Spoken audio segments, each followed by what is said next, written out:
Right, in Neenah, the Plan Commission proposed changes to the city's sign ordinance. It's not a new issue. The Wisconsin Institute of Law and Liberty sued the city earlier this year on behalf of two homeowners who were sent letters to remove yard signs saying it violated their right to free speech. New 10's Samantha Cavalli tells us about the proposed changes and why they're being made.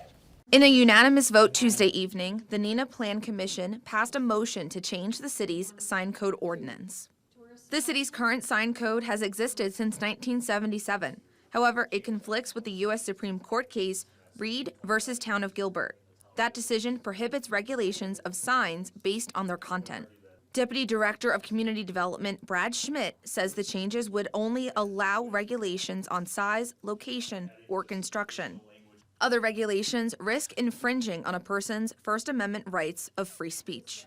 A yard sign, as an example, is regulated different than a real estate sign, which is regulated differently than a campaign sign. Because you have to read the content of those signs, that really is against that Supreme Court decision. So Schmidt says while this change was planned for a long time, Plan Commission member Betsy Ellenberger says she's concerned the sudden change is in response to the sign issues the city had over zoning at Shattuck Middle School. People had those signs in their yard that nothing's were changing with that. adamantly against the Shattuck thing, then they could leave that in their yard.